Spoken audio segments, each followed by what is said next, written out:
Hello and welcome back. This is Historical Amusements bringing you another Minecraft Kennywood video.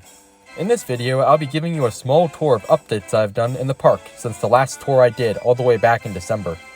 Before I get started, if you enjoy Minecraft Kennywood content or would like to see more like it, make sure you like, comment, and subscribe because it really helps out the channel a lot. Now, without further ado, let's get into the tour.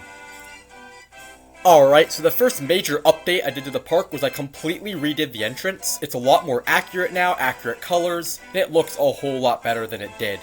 Also, the metal detector buildings back here are redone, the gift shop and guest service building, they're a lot more accurate. It overall looks better than it did, because the previous version was from 2020 and looked extremely outdated. The tunnel also got an update. It's all yellow now. It used to be white and red, but now it's the accurate yellow color. And the tunnel got some new lights in it as well. The Kaleidoscope building's interior got redone. It looks a lot better than it did, because last time I did it was 2020. It's a lot more accurate now and looks a lot better. A really small change I made was I redid Rotor's roof. It's a lot more colorful now and more accurate to what it looked like in real life. Probably one of the biggest updates I've done since the last video was I completely redid the Jackrabbit. It was looking extremely outdated since 2020, so I made the drops bigger, the ravine bigger, and just more accurate overall. The first turn out of the station is the exact same as it was, but after the drop into the ravine, everything changes. I actually blew up an entirely new ravine to make it bigger, because the old one, I could not make the layout as accurate as it was in real life because it was just too smallly built. I didn't use accurate pictures when I built it back in 2020, but it just overall looks so much better than it did. I don't think it's as tall as it used to be, but in real life it's actually not that tall of a ride. At least this drop is right here. Here's the double dip. A lot more trees were also added down here as well. And new supports in the center there for the turnaround were added. And it's overall a more accurate and better looking ride than it was in the last update video. Logjammer got some updates too, including a new reprofiled turn into the station, and I narrowed down some of the pathways leading into the ride. The Whip received some new, more accurate fluorescent lights, which look really good. Also, over here, I added the bathrooms that are over here. There's not much to see in them, it's just bathrooms.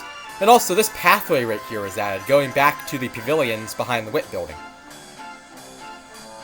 Kittyland's entrance was completely redone. It was way too big last time, so I made it a little smaller and more accurate. And while I'm at it, I might as well give a quick tour of Kittyland. So we have the Steel City Choppers motorcycle ride right here. Over here we have the little Whirlwind swing ride. The Elephant Parade, which they unfortunately just removed. The Wacky Wheel, which is the mini Ferris wheel right there. The removed Garfield-themed Pounce Bounce. The park had, they removed that a couple years ago. The Orbiter, which has also been removed, with the little helicopters and the space alien things you'd ride in. Over here we have Turtle Chase, right there. Way back over here we have the Kitty Whip. And next to that we have Kenny's Carousel, which is the mini carousel there. And yeah, we have the Little Phantom right here. Why don't we take a ride? Alright, here we are in Little Phantom. It actually used to be painted white back in the day. When it first opened in 1996, it used to be painted white for some reason. But here it is. Right next to Little Phantom, we have the Mother Goose restrooms, which are not there anymore, but it was there in the 50s. But next to that, we have the Kitty Cadillacs, which is a little mini turnpike kind of ride. That was over here, the SS Kenny's here now. That's been removed. We have the Red Barons right here. Over here, we have the little handcar railway the park had, which was moved to Idlewild. And down here we have the SS Kenny, which is for some reason getting removed right now. I really don't know why they're removing this ride. This is probably one of Kittyland's newest and best rides. A little down the way we have the Dizzy Lizzy, which is that kind of a little flat ride you kind of spin around. It's honestly not too fun. And all the way down here we have the Crazy Trolley. And down there is just some more pavilions and the train. So last time we were at the Gold Rusher, when you looked over here, we just saw a bunch of grass. But as you can see, Thunderbolt's now here, and in the distance, Steel Phantom. So Thunderbolt is done. Now, the ravine section's not completely, like, there's not trees or anything, so I'm not riding it just yet, but it is, like, the track's all built. This ride turned out really good, in my opinion. I'm really happy with this one. It looks just like it does in real life. Definitely, my favorite coaster I've built in so far. Steel Phantom's looking pretty good over there, though. We have the Side of Luck Show, which has the 1, 2, 3, 4, 5, 6 mural on it. We have the Potato Patch area over here.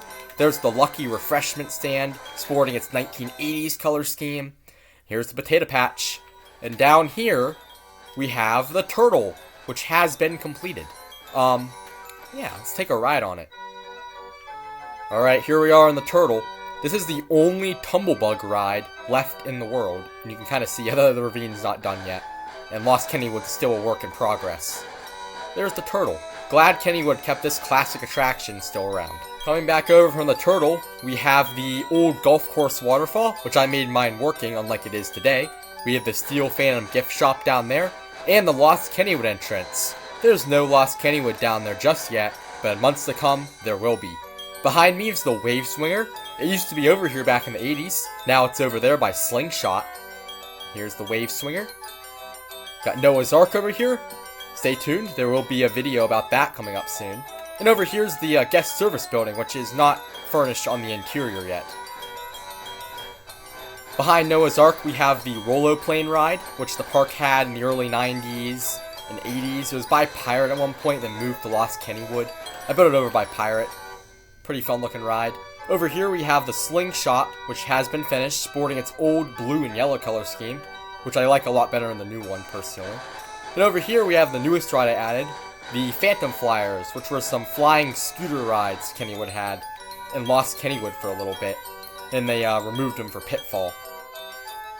And here it is, probably the biggest thing I did in this update so far, the Steel Phantom. Let's take a look at what I've done so far here. Here's the blue Kennywood sign that was here in the Laser Looper series, to go right on top of it, going up to the queue.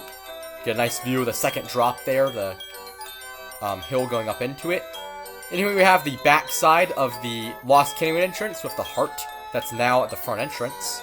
And here's the roof that everybody always throws their like little hand bracelets on and stuff. Here's a neat view of looking up the chain lift. This thing is tall and takes like a minute to get up, maybe even more than that. Here's the station.